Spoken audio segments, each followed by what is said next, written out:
बिस्मिल्लाहिर्रहमानिर्रहीम। अच्छा, bill number 1 हमने subgrade preparation in earth cut तक कर लिया था। इसके बाद अब हम नेक्स्ट चलते हैं बिल नंबर 2 की तरफ।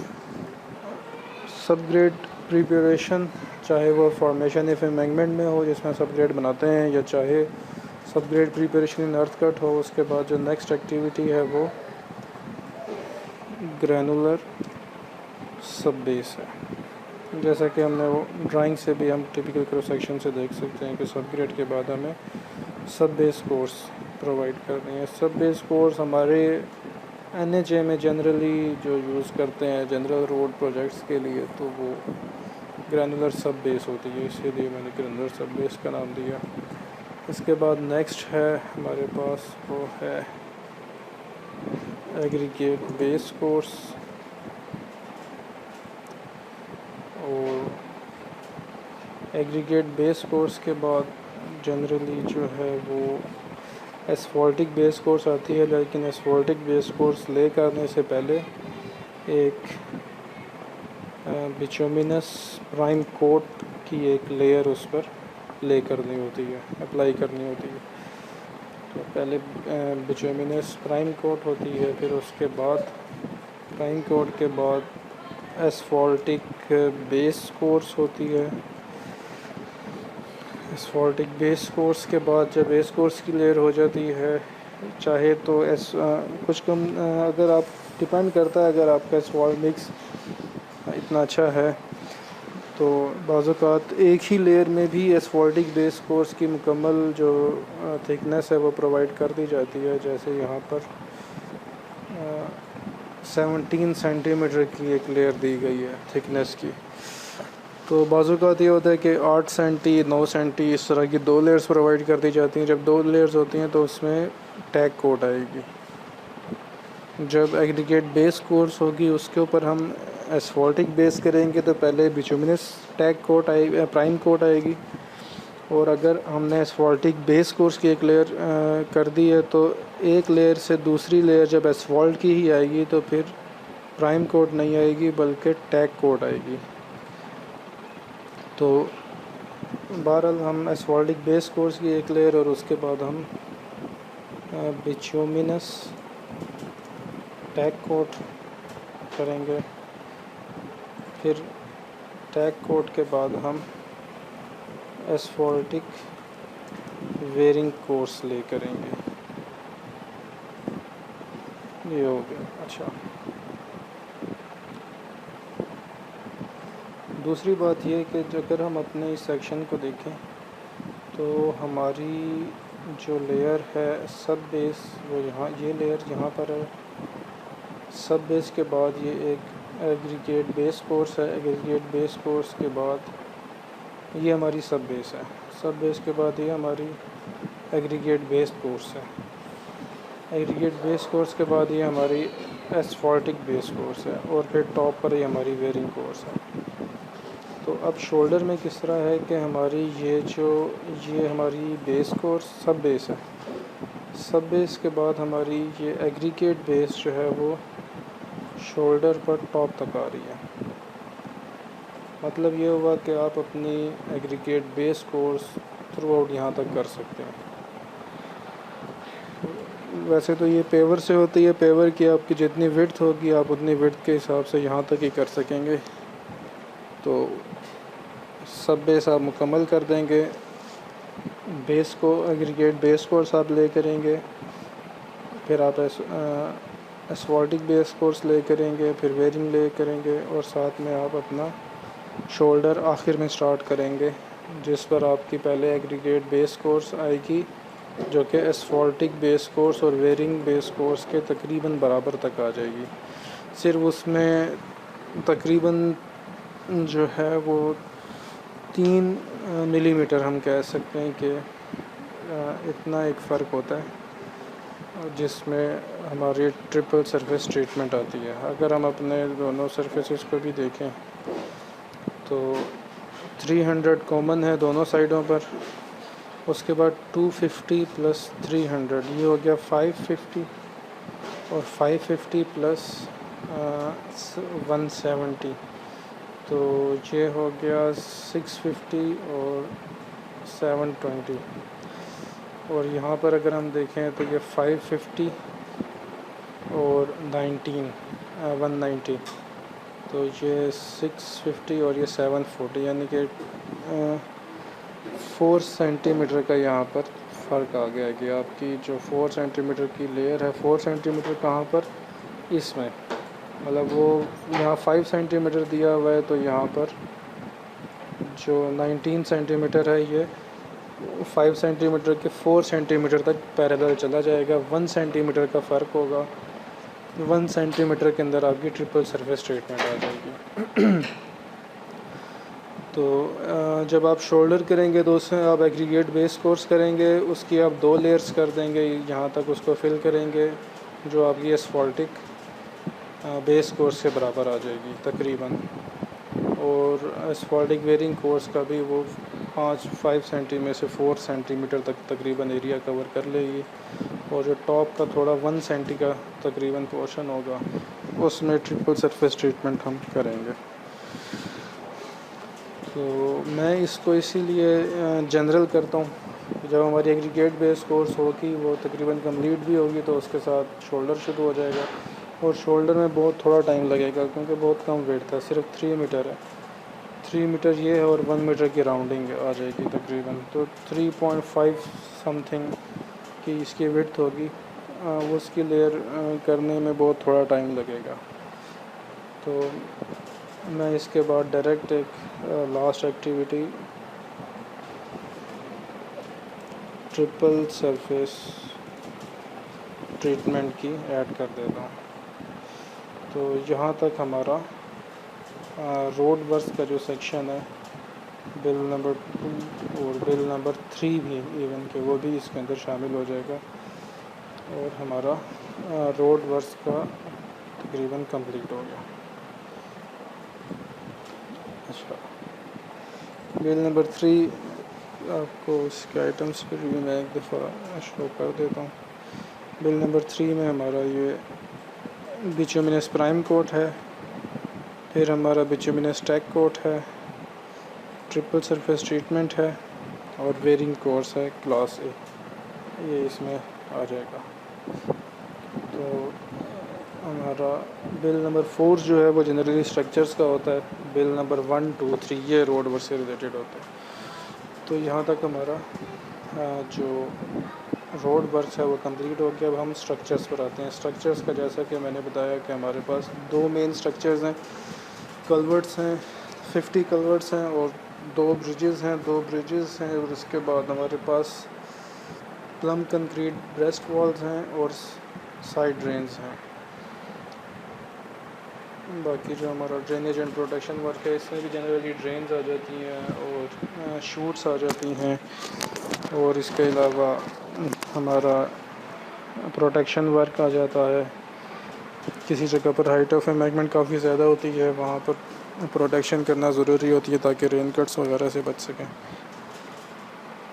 बाकी कहीं पर क्रॉस ड्रेनेज के लिए पाइप कल्वर्ट्स दी जाते हैं, या कोई आरसीसी के पाइप ले किए जाते हैं, तो उसका भी हमारा ड्रेनेज वर्क्स में आ जाता है। कहीं पे कोई गैबियंस प्रोवाइड कर दिए जाते हैं, वो ड्रेनेज वर्क में। बाकी एंसिलरी वर्क्स हैं जो मैंने आपको बताया था। अच्छा, अब कल्वर्ट्स के लिए हमारे पास लिस्ट मौजूद है, और अब हमने उसके अपने स्ट्रक्चर्स में ऐड करना है। अच्छा, ये हमारे पास एक स्ट्रक्चर है, इसमें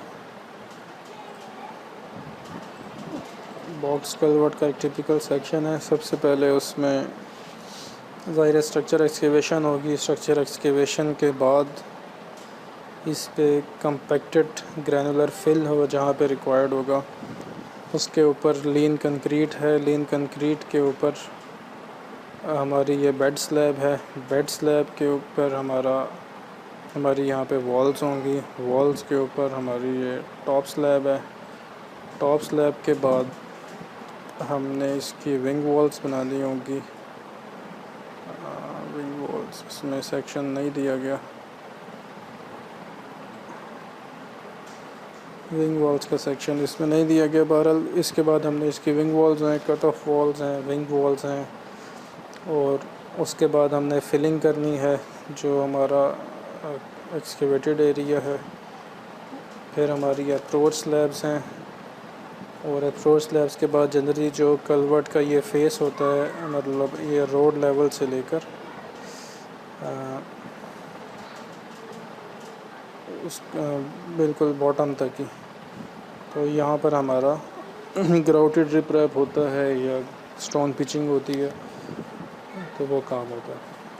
बाकी वाटर स्टॉपर जहाँ पर भी हमारा जॉइंट आएगा वहाँ पर वाटर स्टॉपर दिया जाएगा। ये जो एक थोड़ा सा यहाँ पर इस तरह की शेप बनी हुई है इंक्लाइंड, ये चैम्फर कहलाता है। ये बॉटम में भी होता है, ये टॉप में भी दिया जाता है चैम्फर। और इसके अलावा ये की है, ये भी वो चैम्फर की तरह की एक की होती है जिसके ऊपर अप्रोच स्लैब रेस्ट करती है। तो मेन एक्टिविटी हमारी एक्सकेवेशन है, उसके बाद सिलेक्टेड ग्रैनुलर फिल है, फिर लीन कंक्रीट है, फिर बॉटम स्लैब है, फिर हमारी वॉल्स हैं। वॉल्स के बाद हमारी टॉप स्लैब है। अच्छा, वॉल्स में मैं एक और बात बताता चलूँ कि अब साइज़ दिया गया 3 मीटर बाई 3 मीटर 3 मीटर, और हमारी जो जनरली प्लाई होती है वो 8 फुट की होती है। तो 8 फुट को अगर हम 3.281 से डिवाइड करें तो ये 2.4 मीटर बनता है।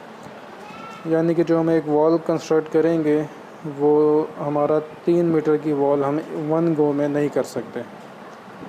तो उसमें होगा ये कि पहले हम जितनी हम प्लाई लगाएंगे उसके हिसाब से हाफ़ या हाफ़ से ज़्यादा एक हम कंक्रीट का पोर कर देंगे, और जो दूसरा पोर होगा वो हमारा वॉल्स और प्लस टॉप स्लैब होगा।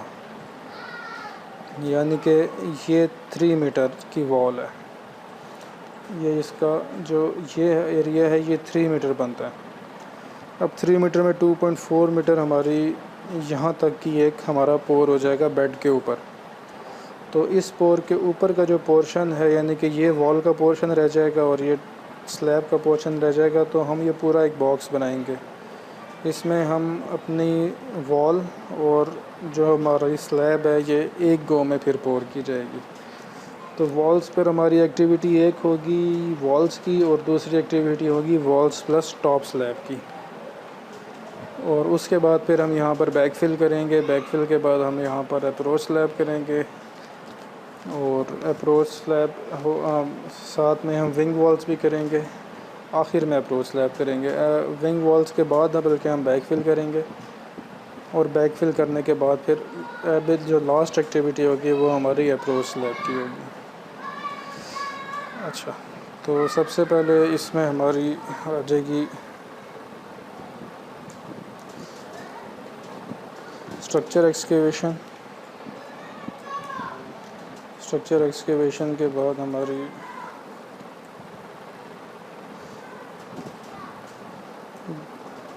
ग्रैनुलर कंपैक्टेड फिल है।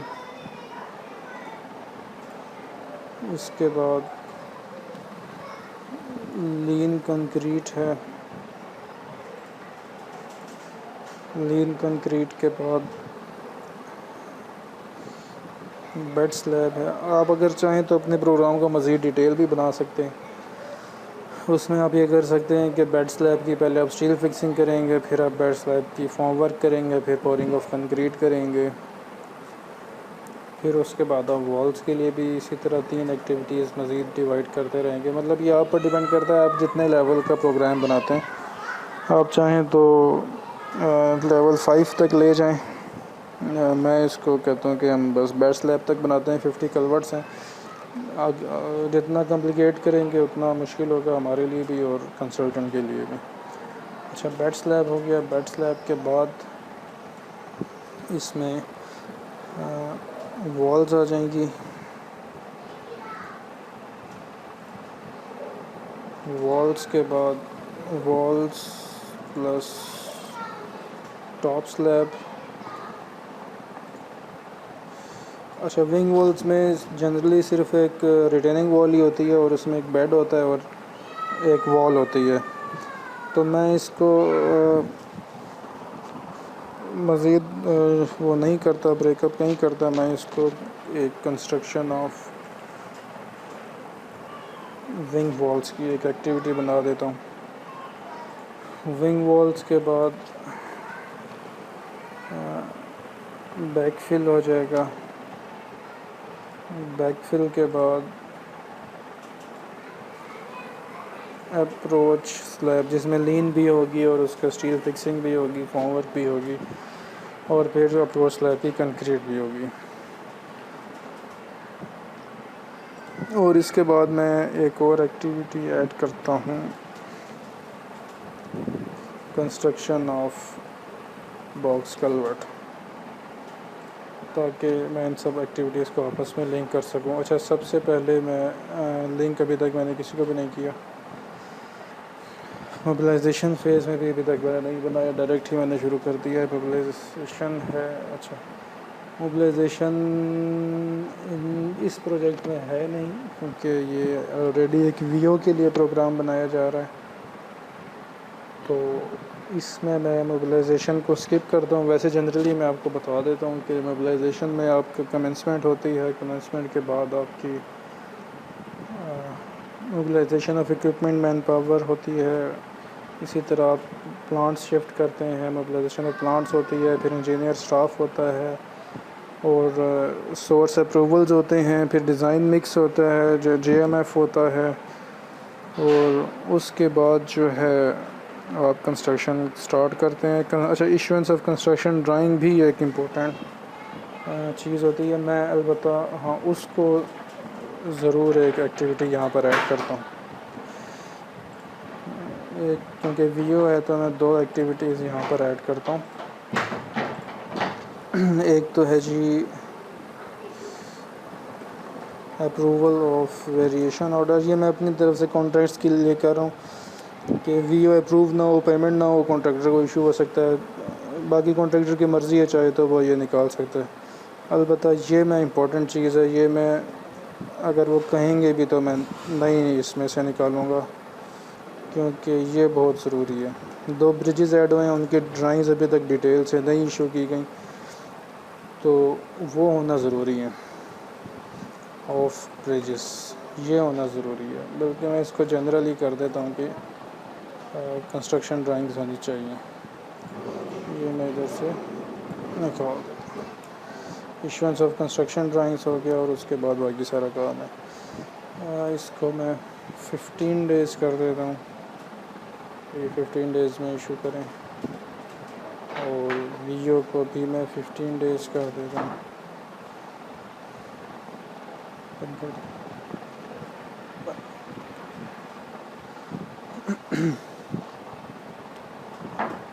अच्छा, इसमें इस हमारे केस में मोबिलाइजेशन यही है।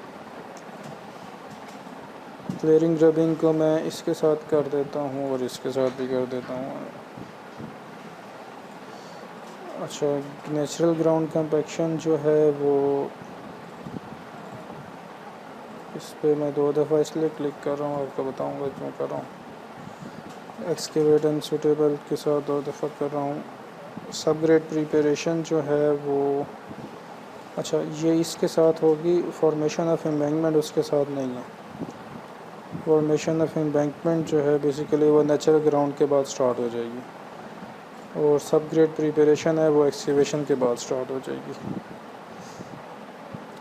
और एक्सकेवेशन नेचुरल ग्राउंड से नहीं है, एक्सकेवेशन का डायरेक्ट ही होता है। और इसमें क्लियरिंग ग्रबिंग भी वैसे नहीं है, लेकिन चलें क्लियरिंग ग्रबिंग के साथ मैं कर देता हूँ।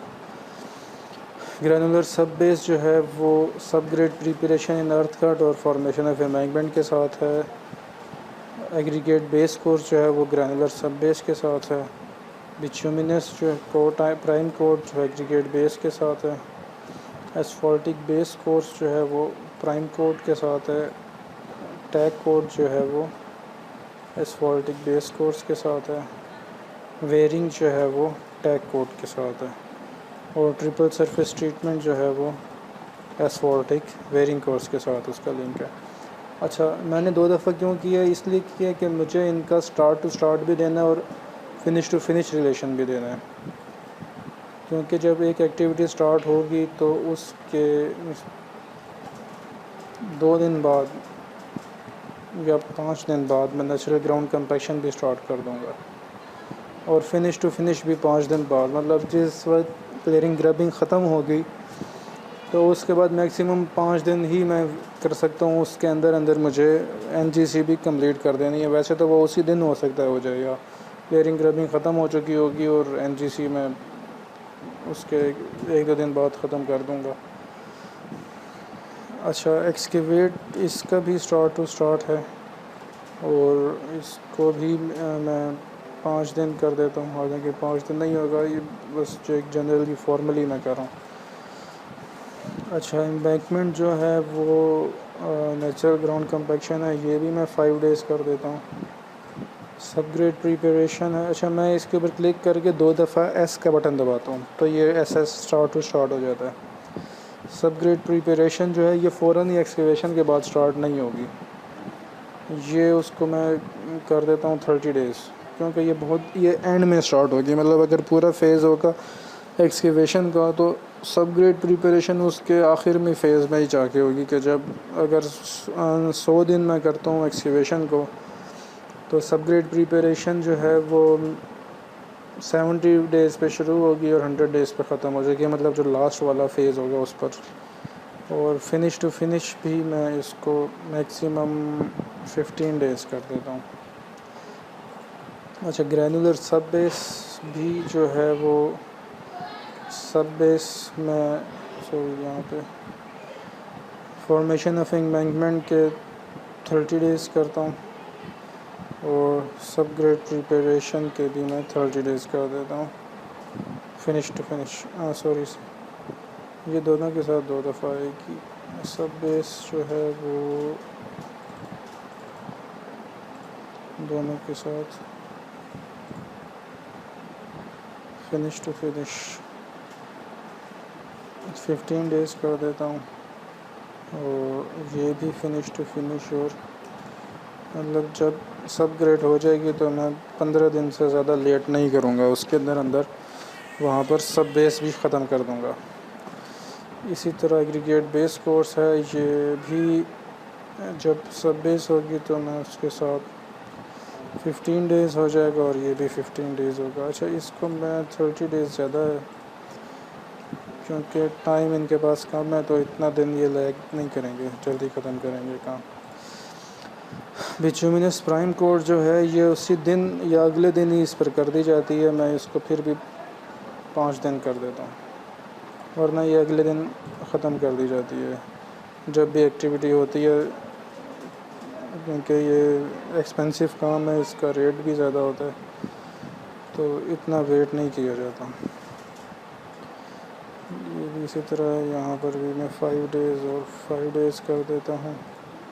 स्पॉल्टिक वेयरिंग है, इसको भी मैं 5 डेज़ और 5 डेज़ कर देता हूँ। TST जो है इसको मैं 30 डेज़ कर देता हूँ क्योंकि वो कुछ लेयर्स होनी होती हैं और मैक्सिमम 1 महीना आगे तक जाए, बस इससे ज़्यादा नहीं। अच्छा, टैग कोड पर ठीक है। बाकी हाँ, टैग कोड और वेयरिंग कोर्स जो है उसमें मैं 30 डेज़ का लैग कर देता हूँ कि पहले कॉन्ट्रैक्टर की कोशिश होती है कि वो बेस कोर्स करे, वो मोटी लेयर होती है, थिकनेस, उसमें पैसे भी ज़्यादा बनते हैं, तो पहले बेस कोर्स ख़त्म की जाती है, फिर वेयरिंग कोर्स आखिर में कोशिश की जाती है कि जितनी लॉन्ग स्ट्रेच अवेलेबल होगी तभी वेयरिंग कोर्स शुरू की जाए। 5 सेंटी तो होती है, एक दिन में 1-1 किलोमीटर 2-2 किलोमीटर भी कर ली जाती है अगर आपके पास पेवर अच्छा है तो।